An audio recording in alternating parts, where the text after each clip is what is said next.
Well, let's see. Broncos are hosting the Patriots in the AFC title game. The Rams are on their way to Seattle for the NFC title game. Sean McDermott's out. The sophomore class has emerged as one of the greats already. Basically, long story short, I've been right about everything. Let's talk about it a little bit more, shall we? Start the show!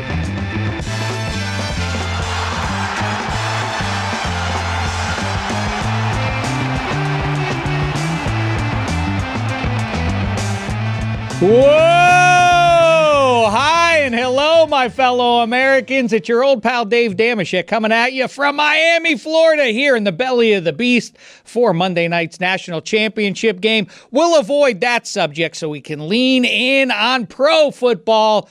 My goodness, has there ever been a weekend of NFL playoff action that has yielded more storylines, talking points, and the rest of it? We could fill the next week. We only have about 50 minutes, now minus another minute or 90 seconds thanks to my blathering. Welcome to Football America. As always, we're presented by our pals over there at DraftKings. DraftKings, the crown is yours. Geoff Schwartz is coming up here. It's episode 44. 44 was best worn in the NFL by John Riggins, the Diesel, the Hogs and all of that. Maybe not as well as Henry Aaron wore it in MLB, and that's saying something because Reggie Jackson and Willie McCovey also wore it in the big leagues. Jerry West and the Iceman George Gervin wore it in the NBA, Chris Pronger in the NHL. Let's give it to Hammer and Hank. Aaron is the greatest 44 of all time.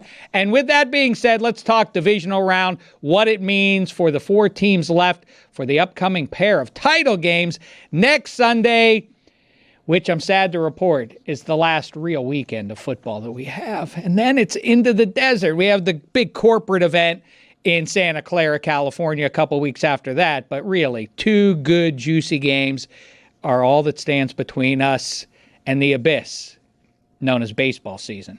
And then some other stuff. Let's jump in on it, shall we? Like I say, so many storylines. Which way to go? Which way to start? I don't know. Let's see what the host of Geoff Schwartz is smarter than you, and you see him on Fox Sports as well. It's Geoff Schwartz. How are you, Pally?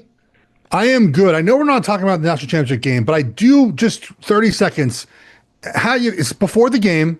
How we feeling though? Like how we doing tonight? Because I know as an Oregon fan how I would feel if Oregon played in this game, which they have in my lifetime. How we feel? Just give me like 30 seconds of emotions here. I know what a creep I sound like saying this. I really do feel, as I keep saying to everybody, I feel like what a Vegas Golden Knights fan must have felt like in their first season. There are no stakes here. They lost in the final to the Washington Capitals, which they did. Oh, well, how sad could I be? This is so unheralded, so without any sort of historical comparison. It's been a great run. It would be even sweeter if they land on the very top of the mountain, but it's also a little sad. As you know, I'm one of society's great empaths, and I do have to say, quickly, for the other side of things, this is a home game, and the rise of the Hurricanes and getting to the title game and getting to play the Natty in their backyard is a great story, too. And I dare say, were it not for the Cinderella Hoosiers, this would have consumed all of the pregame conversation. Can you imagine? The Canes are back after so many years of irrelevancy, and now they're back, and now they're playing for it all in their home stadium. It's a great story. It's just consumed by the even better story of Fernando, the prodigal son, coming back to his homeland to try and complete the feat and win the national championship. Either way, it's pretty good storylines. Mike Fuentes is chomping at the bit to say something here. No, I'm just saying you're absolutely right. They're also underdogs in the game, so that would have been like another storyline because even though Indiana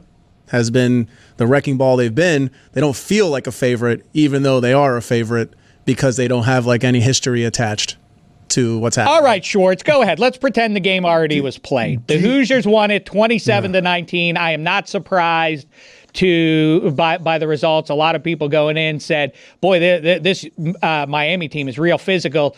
I like to remind people, they're football teams. They're all physical. They run into each other on purpose, after all. So I dismiss that. But also, I'd be more worried about that if I hadn't seen the Hoosiers not bow to Oregon or Ohio State or some other heavyweight teams. And I mean that physically heavy teams at the line of scrimmage. They've handled themselves all season long. I'm not sure why Miami has some different level of brawn to level these Hoosiers with. Or had, because the game already happened as we discuss it. Yeah. So one thing about national championship games in college football is the point spread tends to not matter. The favorite wins and covers, or the underdog just wins outright. So like there's not many like, oh, Indiana won by 3 and Miami covered. It's not the way the game has been. So look, I think there's more paths for Indiana to win. So I think that 27-19 is probably, I think the game is a little bit bigger than that. I'm looking forward to watching. We'll see what happens. And I have a tough decision because I can either have Indiana fans in my mentions just bragging to me how they beat Oregon 1 championship, or Miami fans in this Cristobal thing. Like, guys, we both netted out fine. Oregon got Lanning, you got Cristobal. Like, what are you arguing about still? It's 4 years later. So I got to pick and choose which fan base I'd rather have talking shit to me for a couple months. The big choice tonight for everybody going into this one, or the one person who has a big choice, is Jesus. Because Carson Beck loves to wear those crosses on both cheeks, but then Fernando loves to shout them out after every game several dozen times. So where Christ comes down is going to say everything. We'll know by the time, you'll know by the time you're listening to us have this conversation about a game. You don't want my opinion on this subject as a Jewish man in NFL locker rooms. I've always wondered, who did he choose? I've had this discussion before with some of my teammates. I want to give all the glory to God. I'm like, who does he choose?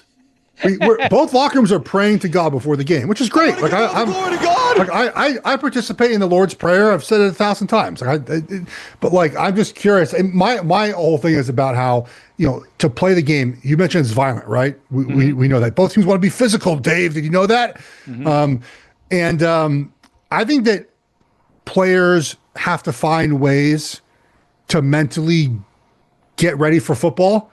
And one of those ways is religion. Like, that's what I've come down on. Like, it's just like some guys use music. Some guys use this motivation. Some guys, like, for them, religion sort of mentally helps them prepare for the 3 hours of violence they're going through. But I'm surprised it doesn't turn them into atheists, the guys on the losing side. Look, I put these, I used the lamp black, and instead of using it to shield me from the sun, I made a big cross on my cheek for you, and you let me down, Jesus. Where were you? I think it's because I think guys do it again, like, just, it's a mental preparation to get ready for the game.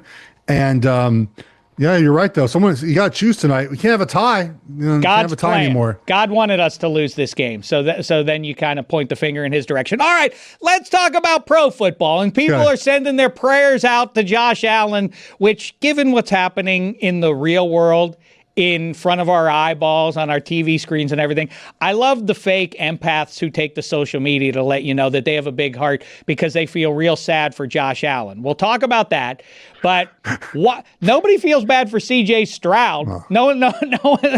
Mike Fuentes pointed that out to me before we got going. Amidst all the, poor Josh Allen, poor guy, the multimillionaire, married to the Hollywood starlet, has an entire football town on a string. By the way, among the many things I was right about is that the Bills needed to go to the Super Bowl for McDermott to keep his job. Yep. They did not, and now here we are. I don't understand, in a divisional round loss, all the tears from the Buffalo Bills. It's not like you were particularly close to completing the feat of winning a Super Bowl for Josh Allen. You had a long way to go before you got to that spot, and getting in the 6th seed was where you stumbled. Yeah. The other thing, among the many things I've been right about, is I know it's easier said than done, but the 1 seed is almost everything, and the Broncos are now in the title game. Undone, though, by the football gods in the last minute, as Bo Nix snaps his ankle on the second-to-last play from scrimmage, and now it's Jared Stidham. And I wanted to tell everybody, as an old man who cares about the history, people keep saying, what if the Broncos win this game? Jared Stidham would be the worst starting quarterback in Super Bowl history, and I don't really have a lot of pushback. Rex Grossman was not great for the Chicago Bears. people always invoke the name Trent Dilfer as the worst winning quarterback, and that may well be, although it's a little overstated. He was pretty good down the stretch. I mean, for the worst winning Ravens. quarterback is Foles probably, right? Or Hostetler. Like those are probably the two. Yeah, Trent Haas- Dilfer. Look, but Trent Dilfer was a multi-year starting quarterback. Like Nick Foles was not very good outside But of he 2 balled games. out. Yeah, he had a great game. He might balled out. He might have had the best game like out of nowhere in NFL history, but he wasn't particularly good the first playoff game of that season. He wasn't good in week 18. He wasn't really good after that. He just had an incredible 2-game stretch there where he was out of this world. I mean, I think Trent Dilfer's better than Nick Foles. I think you got the answer correct there, Jeff. I think the worst winning quarterback is Jeff Hostetler, even though Giants fans will push back at you hard for that because he kept them afloat. Same thing that Nick Foles did with the Eagles in a tough spot. And who knows, maybe Jared Stidham will rise up in the same way. Mark Rippon deserves a shout out because he was an all-time single season great for Washington when they beat the Bills and the second Buffalo Bills loss out of the 4 straight that they went to, but otherwise was just a complete ham and egg or even worse. So it was a bizarre season that Rippon had in 91. The answer I'm going with, though, the worst quarterback to ever start a Super Bowl, David Woodley, the Miami Dolphins' late LSU star, started. He was in front of Don Strock famously or otherwise. Woodley got to that Super Bowl because Dick Todd of the New York Jets in a rainstorm in the Orange Bowl I think he had 5 career interceptions. He had 3 off the right arm of Dick Todd, and the Jets ran one in for a touchdown in a rainstorm.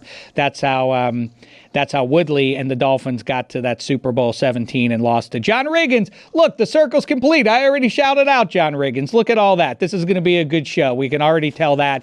It's going to be a bad one if we're talking too much about the Bills or the Texans or otherwise. What game do you want to jump in on? You know what? I'm making the call here, Schwartz. Let's go last things first, and I want to talk about one of the last plays of the Bears and Rams. Gunslinger, young one versus old one. It was dandy stuff in the snow. What did you make of that game? And particularly the talking point that in the moment I thought, go for 2 here, Ben Johnson. You just scored an impossible touchdown. Steal this game before they even know what hit them. How say you? Well, the way the Bears executed on 3rd down and 4th down in that game, 3rd and 4th and short, I don't think they thought they had a 2-point play that would work. They hadn't been good in that situation all game, Dave. So I think he thought, let's get to overtime here. We're at home. The question now, so now we're seeing the winner of the coin toss overtime kicks the ball. They do the college overtime idea, right? I think that's the smart thing to do, right? But I have a question, though. If the Rams defense is exhausted, wouldn't you want another stab at them right away? Like wouldn't you want to go right at them? You need a touchdown anyways, probably to win the game. Like go score a touchdown, then try to stop them from scoring on their end. I thought the Rams got away with a really, really bad game plan. You know what? You bring me to, we're going to mix and match here. We have several things to do, and we'll cover these games in different ways. Let's jump in on the jerk list. We try to do it in one shot here, but let's mix and match here. Of course, if you're a newcomer, the jerk list we identify. Well, you know what? We'll do it a little differently. I'll make a statement, and Geoff Schwartz or Mike Fuentes or Gino Fuentes or Soup Campbell or whoever will weigh in. Is that a valid thing to say, or are you getting over your skis and it's a knee-jerk reaction here? And Schwartz, you and I were texting on the side, and I think that's a theme. The play callers had a dreadful divisional round. Does that make me a jerk for saying that? I mean, Sean McVay and Sean Payton, in particular, 2 of the high-end play callers in pro football, both were lousy. What was wrong with Sean Payton? That's so long ago, I don't even remember. I thought he was fine, right? They should have run the ball. They didn't run the ball, it felt like, almost literally. The problem is, here's the problem with the Broncos, though. They don't have good running backs. Like, they just don't. Their guys are 5'9" and 5'7" and 180 pounds. Well, the Bills don't have a good run defense. I agree, but they didn't run the ball terribly well. I thought Bo Nix would actually run the ball more. I thought they did the second drive. They came out and sort of countered what the Bills did a little bit the first drive and had 2 kind of long runs and never went back to that. So maybe just formationally getting back into running the ball. They also, the fumble early in the game by McLaughlin, they had a giant hole in that play. It was a fullback like zone run, and they just didn't get back to some of those. But I thought it was generally fine from Payton. And then, McVay, it was abundantly clear. We talked to Maurice Jones-Drew at the end of last week, and he and I agreed that the path to victory for the Rams, ironic or otherwise, the SoCal Pretty Boys and the Hall of Fame QB and all that, was going to be their ability to run the ball. And it was evident that they could have their way with Kyren Williams against that defense, and yet they completely abandoned it for long stretches. And in fact, they ended up rallying or not rallying, but the way they got enough points to win the game was with the legs of Kyren Williams, I think, like much more than Stafford throwing the ball around. It was a very poor game plan, I thought. I mean, dude, they were running the ball in the second half for 7, 8, 10 yards and just stopped doing it. And Stafford very clearly, whether it was the weather, which I don't think it was as much, but just wasn't as crisp as we've seen in the past, him be in these games. Mm-hmm. And you run the ball well. You just keep running the football. Just keep running the football. I think sometimes. Hello, Geoff. The count is back. You mentioned Matt Stafford and the weather. Do you know how many games Matt Stafford has now won in cold weather, Geoff Schwartz? Welcome back to the count. I don't know if Geoff Schwartz has ever met the count before. Oh, close, Dave. Geoff said 3 games. He's actually won 2 games. 1, 2 wins for Matt Stafford in cold weather. He was previously 1-9. He got his second. The count sounds like he's going through puberty, maybe. Yeah, the count's having an issue. He's not quite finding his voice. Too many whiskeys and cigarettes this weekend, Dave. But yeah, they should have run the ball more on the Rams side of things. And going into the game that Matt Stafford, over the course of his whole career, has not been at his best when it's frigid outside. It was so obvious to me that they should be running the ball, but they survived. On the other side of things, Ben Johnson, so clever, such a difference maker for Caleb Williams in year 2 and all of that. I thought the specific play calls, running it between the tackles on 3rd and 1 and 4th and 1, and all of that was awfully uninspired. And by the way, it steers you away from the best player you have on that offense, who is your quarterback. Run some play action, some boot action, get him on the edge. Kick a field goal. Caleb's so good with his legs. I don't get it. Here's the play. Here's the play that I think that the plays that I think really got Ben Johnson. So I mentioned earlier. So he's sort of predictable on 3rd down when it's going for a 4th down. He runs the ball like 3rd and 1 and 2 all the time, and that's all he did in this game. 3rd and 1, 3rd and 2, run the ball. Play action pass, move the pocket, do. But by the way, too, wasn't that the whole thing with the thing that he'll love about Caleb versus Jared Goff is Caleb's ability to run play action and then boot it out and really put pressure on the defense. There was no evidence of him realizing that it wasn't Jared Goff under center anymore. Correct. So I thought the one thing that I like about Ben Johnson is that he very clearly has an identity and is just going to play to his identity, right? And I like that. Me too. I thought McVay got away from his identity in this game. And look, you can question the 3rd down play calls, which I'm doing. You can question maybe the 4th down play calls, but he has a plan and he sticks to his plan. He knows what works. He runs what works. Caleb Williams, that was incredible. It was a Hail Mary. It was a 14-yard pass. It was a Hail Mary. Unbelievable. But still, he completed 50% of passes over 2 playoff games. There's much more work to be done for Caleb Williams. Elway, I call him. He's a gunslinger, Schwartz, which is great. It's different to watch. If you have watched the last 15, 20 years rooting for Peyton or Brady or Breeze, this is an eyesore to you. Barely 50% completion rate and all that. Those guys, the guys I just mentioned, they're surgeons. They win pre-snap. It's more fun to watch the gunslingers who throw you into trouble and then throw and run you out of trouble with heroic plays like you saw to tie the game. Correct. But by the way, just very quickly on Ben Johnson and everything else, I want to give you the room to make your larger point. You should have gone for 2 there. Caleb Williams is your best player. I'm mixed because of the struggles they had in this game on 4th down and on 3rd and short. So It's possible that he used up his 2-point play at some point. You usually have 1 2-point play heading into a game. He might have used it up going for a 4th down at some point in that game. The previous drive, they got stuffed on 4th down. Like that might have been his 4th down play his 2-point play he had dialed up, and that was the play they had. And I think at that point, you're at home. The Rams weren't playing terribly well. Let's just go to overtime. I get it. I get. But here's the math. That it feels like it's alleged conservatism to kick the extra point and go to overtime, but I push back at the notion that that's playing it safe. First of all, in the snow, you have to make the extra point, which is not a gimme. And it's windy as well. Then it's better if you win the coin flip, so you get it just so it sets up to give them the ball, and then you get it back, and all of that formula, whichever you prefer as the head coach.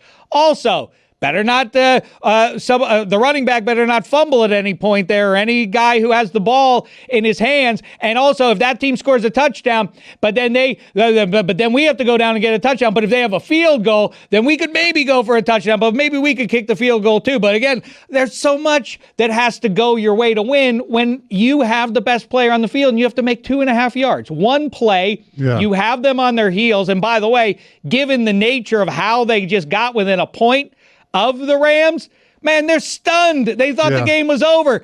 Continue it. Finish them off now. Kill them now. Right? That's it. I thought the biggest error that Ben Johnson made was not kicking a field goal on the first drive of the game.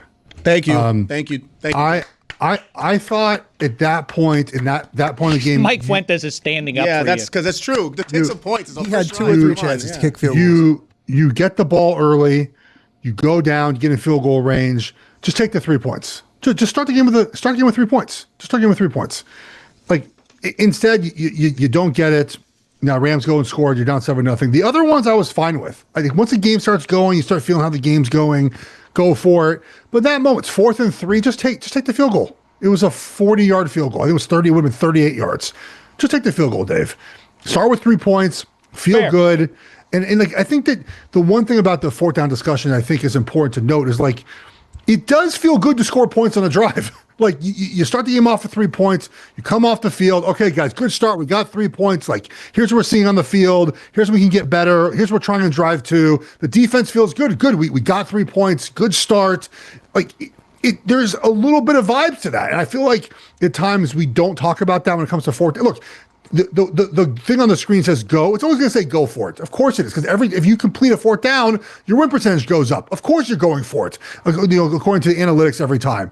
But sometimes I feel like situation matters, and starting off a home playoff game with 3 points, that's a win in my opinion. I agree, and as far as that sort of get some points on the board goes, and helps the confidence level of the guys on the sidelines.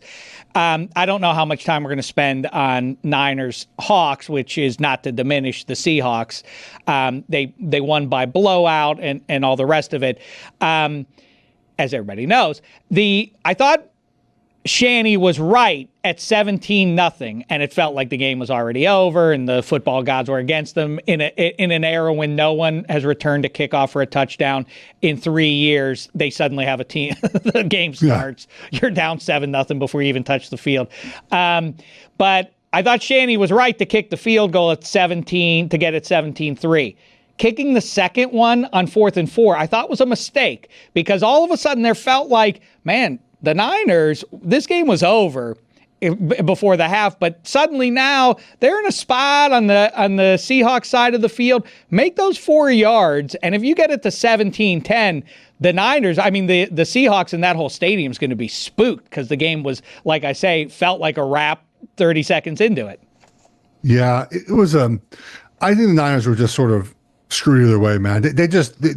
The injury stuff caught up to them. It was enough. Like I thought this is the one game got right in feels like 10 games so far. By the way, we got 10 games played in the NFL playoffs since college football last had a playoff game, by the way. 10 NFL games have been played. Absolutely. It's a ludicrous schedule the college football has. I really can't stand it, and I don't want to be a curmudgeon about that. Georgia v. IU for all the marbles would have been just as satisfying, I think, for college football fans. But all right, we're not talking about that right now. I think that this was the easiest game of call of all the 10 we've had so far. Beat up Niners, sort of surviving by the skin of their teeth. No Kittle now. And then McCaffrey got hurt at some point. Tongas gets hurt. Is that how you pronounce his name? Tongas? The backup tight end gets hurt. It just, the whole defense was hurt. See, I don't even have to work very hard to win that game 41-6. And that's why you want the bye, man. Well, the reason you want the bye. The two things that gave me pause, I was with you. Obviously, I said Seahawks -7 and was confident in that one, and I was confident in the Broncos winning. That was a little tighter affair. Again, you may have heard about it. But Shanny's ability to work magic has, forget about his career, just this season, the last 6 weeks has been great stuff from Shanny and what he's been able to get out of that team. And also, we still had not seen. That's why QB wins in the playoff. I know that the multimillionaires who are super famous and have accomplished a great deal athletically don't want to talk about that because it serves their purposes to make it about their larger careers. But these singular moments are everything, and Sam Darnold had 0 of them until he finally got over and beat the Niners. Now, more hash to be settled on the NFC because we get the reckoning game. The Rams, like you and I talked about, and Maurice Jones-Drew and I talked about, and he in fact confirmed for me as somebody who's in the locker room with those guys after the games, said, yeah, they were sick. They let one go. That was they should have had everything running through SoFi. Now this is pretty close to it, and we get the scene of the crime, 2-point conversion and all that a few weeks ago up in Seattle that gave the Hawks the number 1 seed. Now back to that same spot to settle it once and for all. I think this sets up as a great game, and I think the Pats and Broncos would also be great were it not for the injury to Jarrett Stidham. It still may end up being a good game, but I think the first chapter of the sequel to Brady Payton and Bo and Drake would have been juicy stuff as well to be buzzing about all week. But okay, let's talk about the Texans now, because you said you have empathy for. Wait a minute. Oh, Dave! You've mentioned the Houston Texans! Wow, it's really getting away from me. They are, in fact, now 0-7 in the holy shit! No. In the divisional round. 1, 2, 3, 4, 5, 6, 7! 7-0 in the divisional round, including 3 in the last 3 years. Good luck in algebra, 7th grade count. Going through puberty there. Yeah, I heard about that. I mean, low key, this is sad for the Texans. Been in the divisional round 7 times out of the last 15 and never survived it even once. Here, I'm going to get a little saucy here, except that I don't think there's anybody to be on the receiving end of this insult. I think we're all kind of sort of happy that the Texans and the Jags and the Titans before them are all gone, because I think that combined they have 17 total fans. I don't really see a ton of evidence. As you go through Football America, Schwartz, do you see a lot of Houston Texans fans? Not Houston football fans. I'm talking about people who are like, oh, man, can't wait. Best day. My Texans are playing today. My Jags are going. Can't wait. I mean, there are like a few dozen of them total. I think the NFL is always happy when NFC South or AFC South team does not advance further in the postseason than they would otherwise. Right? Yeah, I mean, it's just the South is consumed by the second best football. Conference in college. It is second best conference in college. I am loving so much how many college football national pundits have made themselves like SEC homers and they look like they just hate college football right now. I love it so much. I mean, maybe just talk about the sport. Maybe just like the sport. Maybe you don't have to like just the conference. They're so bitter about the way this is going right now. My hot take on this, not a hot take. The Big Ten has had billionaire boosters for many years, but until it became allowed to pay players, they didn't do it. And now that they can do it legally, they're all pouring their money into the Big Ten Conference, and all these schools have a ton of rich boosters, are now getting the money from their boosters, legally getting the money. And now that it's legal, the Big Ten's paying for better players, and the SEC doesn't have as many good football players. The puritanical, the sincere moralists among us are in the Midwest more. They're more like in the Big Ten. I think the boosters in the Big Ten did not want to cheat as much as boosters in the South did in previous years. Well, it means more down there, doesn't it? That's what I've heard. Mark Cuban for your Hoosiers. He could have donated 15 years ago. Has he been donating money? Now all of a sudden he's just writing checks every freaking week to Indiana. Was he waiting for them to be good? Maybe he's waiting for them to be good. I don't know. Not nearly enough buzz about Mark Cuban being the Hoosiers' biggest backer and the Hoosiers playing in Cuban Central around a bunch of Cuban people, including the Hoosiers quarterback, who is Cuban himself. Fascinating. The Texans, though, are you one of these people who thinks they should have yanked CJ Stroud? And if you do that, I don't know that it ends his time in Houston, but the thing I keep coming back to is they are very much like the Jacksonville Jaguars of 2017. They had the greatest defense, but you can't get to the Super Bowl with just a great defense trying to hide the quarterback or a QB playing on that level, which kind of proves the point about QB wins, right? So the quarterback win thing, there's something too, I think, in the playoffs of your quarterback getting you over the hurdle, right? And like that should be considered when it talks about quarterback wins, but it is, a team game, right? I mean, you have to. The team has to be. Yeah, but the QB makes 10 to 20 times more than his teammates make, and correct. There's a reason why. I mean, the conversation. Thing, here's the thing about CJ Stroud that proves QB wins are what matters. It will be the entire talking point about the Houston Texans this offseason. That is what people will be buzzing about, is that he let them down. And the big debate in the Bills locker room and beyond is, was it Josh Allen's fault or was it not? What I am talking about is the reaction that society has. It's not perpetuated by the media necessarily, as people like to say. We're human beings. The winners get the glory, and the people primarily, whether you think it's fair or not, in the quarterback league, and the guy who makes all the money, of course he's going to get the lion's share of the blame. Yeah. Right? I mean, that's the way the conversation goes. No, that's not what really matters. Yeah, it is, or else people wouldn't talk about it so much. Well, but if they would have lost the game 34-33 and he wins, he loses but plays well, obviously the discussion is not really about, do we pick up his option, right? Like, you'd be like, yes, absolutely. If you would have benched him, you would have had to have serious discussions if he comes back and steers your quarterback. But look, the thing about Stroud is, and Aikman said this, I like Aikman's like honest all of a sudden. For so many of these guys like don't want to be honest. And he's like, yeah, he hasn't been very good for 2 years. Someone's got to change. They changed his OC. The offensive line's not terribly good, but Drake May's offensive line's not good either, Dave. Like, there are plenty of quarterbacks that don't have good offensive lines that make something happen in these games. And he has the ability to run too. We've seen it. He just never uses it. So the thing about it, remember when he came out of Ohio State, up until they played Georgia in the championship game, do you remember it was like, why does this guy ever run the football? Yes, I know. He presents as if you missed that game, literally that game, you would be led to believe, based on what, if you watched his film, is that he's the stiff Correct. Among all the quarterbacks of the NFL.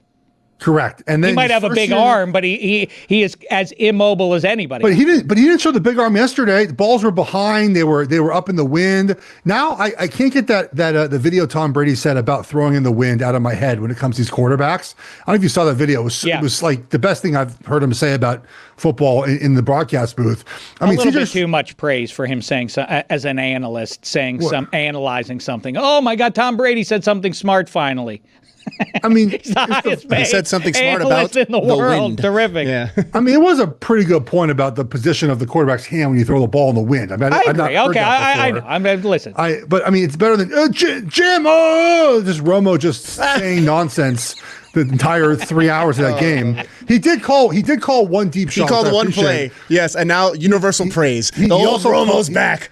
He also called Josh Allen Mahomes once. I caught that. My thing about it is, I want to be, when I listen to these guys, I just want to be told what happened on the play, explain to me the play. He just doesn't do that enough, right? He talks about other stuff that's not important. New jerk.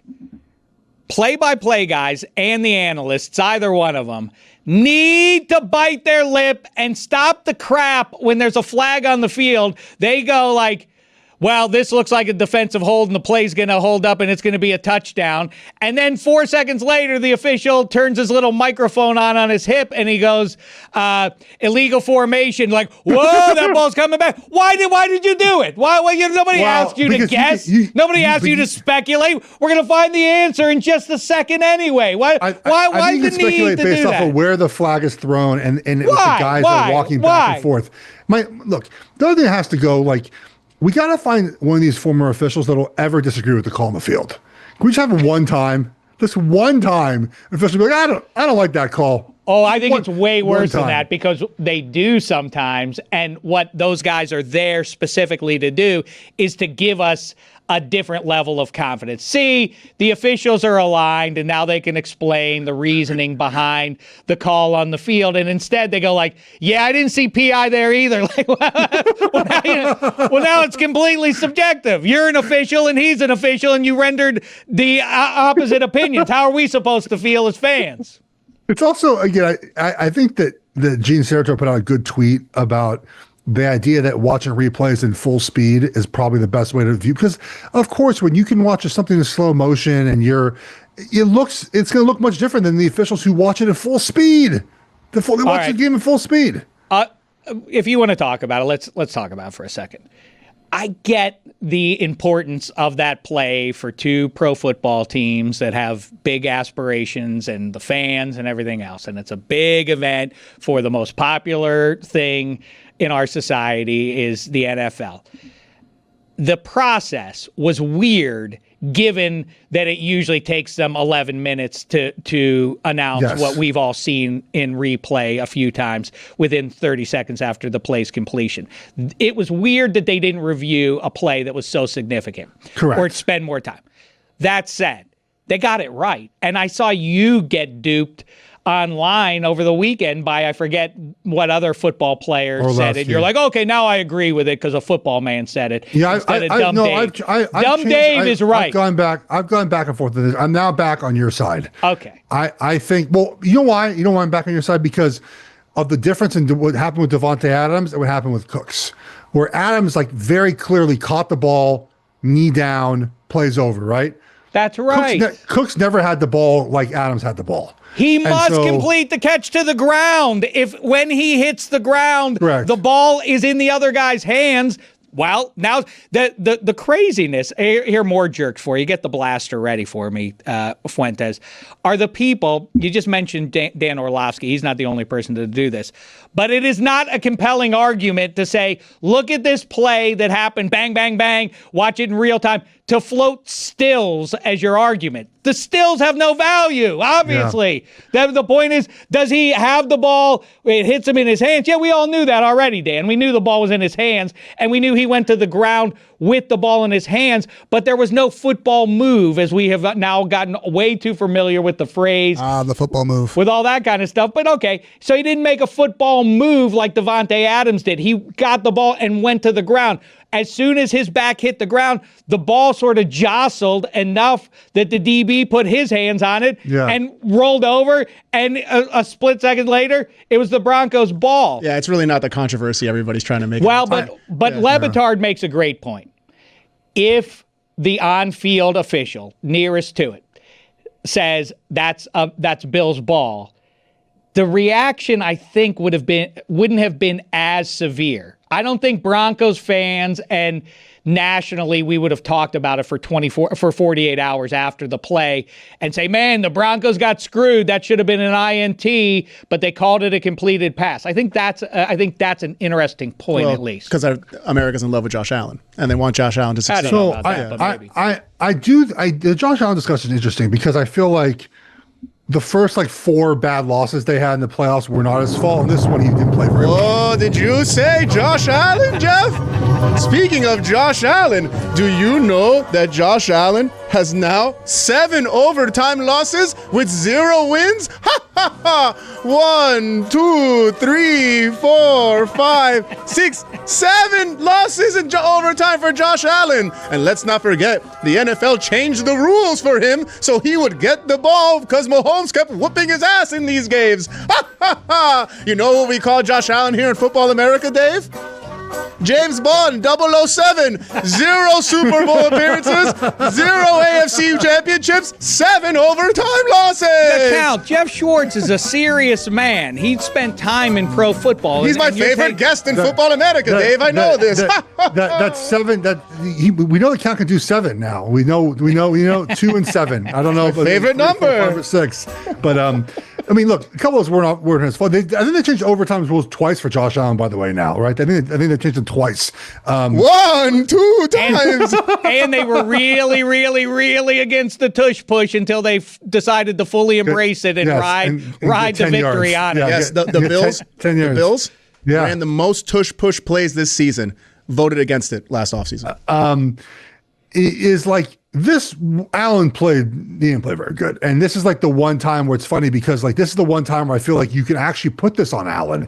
Where the other losses weren't all like the 13th game was not his fault. This one, the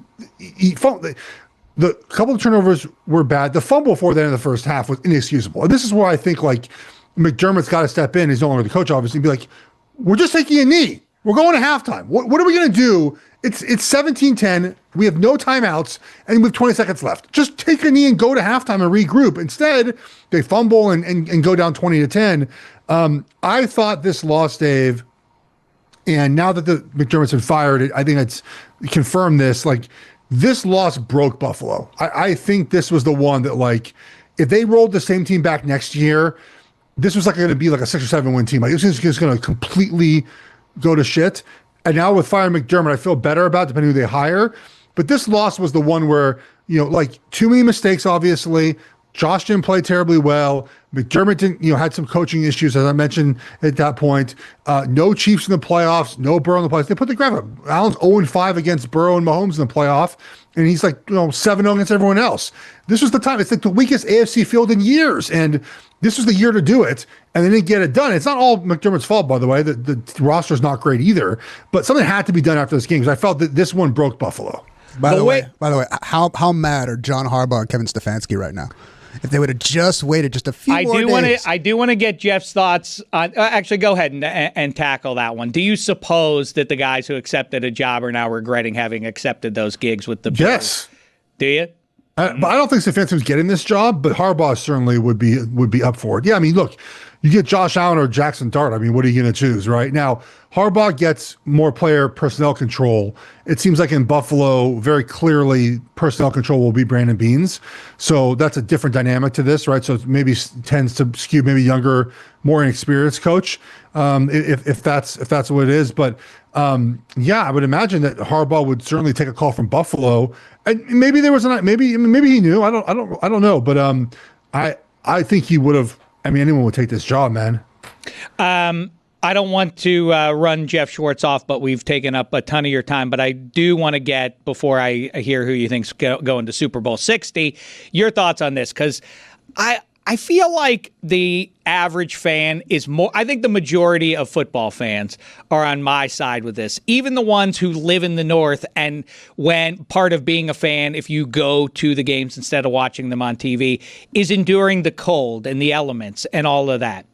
I think if the Bears would have won that game against the Rams, I think then you just have to cancel plans for a dome. Right? Like, it's like, well, see, now, look, we wouldn't have beaten the Rams had this place been domed, and now we did because we know how to survive the elements better than the pretty boys from SoCal have. But in a broader sense, you're a SoCal guy, Geoff Schwartz, but you're brawny, you're a husky guy, and you played up in the rain and the chill of Eugene, Oregon, and around pro football. Yeah, I mean, it's the greatest if you're on TV. If you're watching on TV, it's so aesthetically pleasing to look at. I'll hear the arguments that the game is diminished a little bit, but also that's a part of football. Tennis requires optimal weather for it to work, or else they cancel it. And also in tennis, you're not allowed to make noise. Is that what we should do too? If we need pristine conditions so we can see the world's best athletes, then keep it down, everybody. You're distracting them too much. How far are we going to take it? How say you on playing in the elements? I'm outside on grass football, buddy. That's what I want football to be played in. I'm not, in the elements, but like the advantages you have for these home games, it's pretty big. Like it's hard if you haven't done it to play. It's more about the wind too. Like when you practice in the wind, you play in the wind, in the cold, you know how to play in it. And when you don't, we see the numbers are out there. It's pretty staggering about how, the difference of these warm weather teams having to play games up north. And with the more domes you get, we're going to end up in 30 years, everyone's going to have a dome. And the thing about it too is it's for corporate reasons. It's because the city can put but you get one Super Bowl. Like Beyonce shows in there. Correct. Right. Like you get one Super Bowl, presumably. Now, Chicago might get more because it's a major city, but you get your one Super Bowl, you get maybe your one Final Four. Well, maybe Indiana. Might have to go to Gary, Indiana to go watch a Bears game, but okay. That's again, like I am football outside on grass in the elements, and that's the way I think it should be played. I like that Mike Fuentes doesn't like the outdoor football. He's one of these, but they're great athletes. Why are we throwing up obstacles for them? Yeah, I don't know. Why is like the defense trying to stop them from doing stuff too? I like football when it's nice and sunny and cool outside. I don't like the best athletes in the world being hampered because it's snowing. I know. That was uncool what the Broncos did to Josh Allen. Kept getting in his way and taking the ball away from him. He's one of the best athletes in the world. The number one example for what Mike is talking about was that Patriots-Texans game. There was 8 turnovers in that game. Probably should have been 10 or 11 or 12. You know what? I'm not going to blame the elements for that. CJ Stroud just sucks. Also, CJ Stroud. I was bad too. Here's what I predict, Jeff. We're going to hear in the coming hours. Oh, yeah, CJ Stroud had a broken finger or something like that because he was so bad. Oh, the LeBron. I don't know, but I mean, because he sucked against the Steelers as well. He was desperate to give that game away. I love LeBron. I'm a Lakers guy. I've always rooted for him, but every playoff series he loses, he comes to a press conference in like an ankle brace or a wrist brace or his fingers are taped up. Like, and I get it. You're going to play through injury. I get it. But like every time it happens, there is a LeBron injury that you're like, come on, man, just let it go. I don't want to hear about it. I want to hear, just win the playoff series, please. All right, we want to do a little funniest musical chair results for the head coaches out there and who's going to fill these seats. And the other team, there are a lot. When you lose in the playoffs now, it feels so harsh. Troy Aikman was talking about that it's almost worse to make the playoffs and then not win a game. And now it does feel like a big reckoning for the Houston Texans. What are we going to do about our quarterback? And I also feel like that applies to the Lions. I don't see anything that's standing between them and running it back with Jared Goff, and that feels outmoded in that division. Anywho, these are the teams that are now out of the picture. Tell us Final Four, and then that's your final comment, Geoff Schwartz. I think Denver might win this game. I have a feeling too, Jeff. Yeah. It's a big spot for Drake May. I don't know, Jeff. I think I'm going to do it. I think Denver's going to win. I'm just going to continue to fade the Patriots till I lose all the money I have. And then I would have been right about, I would have been right. You were with me up until the last second, Schwartz, and then you backed off on the Broncos. We were together on that one. They were going to the Super Bowl. They were. Nobody has talked about, of all the things, Jeff, I'm sorry I keep interrupting you, but for all the story, the officiating and poor Josh Allen and CJ Stroud sucks and Caleb Williams, what a throw, and the Rams survive. Somehow it's all added up to the number one seed in the AFC wins. They beat the Buffalo Bills, and boy, that was a tough spot, and they were a home dog and everything else. And their quarterback snaps his ankle on the second to last play. It's almost playing like an afterthought because we've already moved on to like, oh, can Jarrett Stidham do it? Like, man, the Broncos got screwed by the football gods here. They did. They absolutely did. It's a bummer that happened that way. I think Seattle wins. I've been on the Rams all season long, but they just don't play complete football, Dave. Like, they just haven't played their best game. Maybe this is the game they play their best game. Zach Charbonnet is out for the season, it appears, by the way, which is not. You beat us to it. That was our breaking news, Dave. Zach Charbonnet out for the remainder of the playoffs. Significant knee injury, it says. Wow, that is big news going into this one. So I still like Seattle, though. I'll take so Sam Darnold is winning his first championship or Jared Stidham. Those are your two choices, and the answer would be Sam Darnold. You can bet on it now. Like it's like I think Denver would be favored by. Seattle would be favored by 8.5, I think, or 9.5 in that game, which is wild, but. I think Seattle would win that game. Boy, yeah, that is interesting. All right, that's cart before the horse stuff or before the Bronco. Either way, Geoff Schwartz, you're the tops. We appreciate the time, Pally. Loved getting to break down the biggest games of the season with you as we have all season long. It's been grand stuff. We're about to go into the abyss, though, Schwartz. We will kibitz with you before Super Bowl 60 kicks off at least once. In the meantime, Geoff Schwartz is smarter than you. All the great stuff he does with Chris Felica and everybody else over there at Fox Sports. It's Geoff Schwartz, thanks. Bye, guys. And let's wrap it up. No more. The count doesn't have anything to say to Geoff Schwartz? No, Dave, I'm all throated out. I thought you were going to give us a count on how many seconds we have left before we wrap the show. Looks like about 20, 19. What's the funniest 18, hire? 17. Funniest hire left out there in this coaching carousel. Is easily Mike McDaniel if he goes to the Buffalo Bills. The Browns the Browns trading for Mike Tomlin would be the funniest. He's going to take a year off, Funniest I believe. to you. Yes. I will take the weekend off. I am the count. Okay, bye. All right, listen, we're just getting rolling as we anticipate these two big games. The title games await our consideration. We've barely dug in on them. We'll do a little bit better job with that later in the week. In the meantime, I will be sitting in on the Le Batard Show on Tuesday and Wednesday, as well as Monday night for the national championship game. Make sure you're checking that all out. In the meantime, thanks to Geoff Schwartz, the Fuentes boys, and everybody else here on Football America until the end of the week when it's time to pick those title games. Thanks so much, my fellow Football Americans. It's been a thin slice of heaven.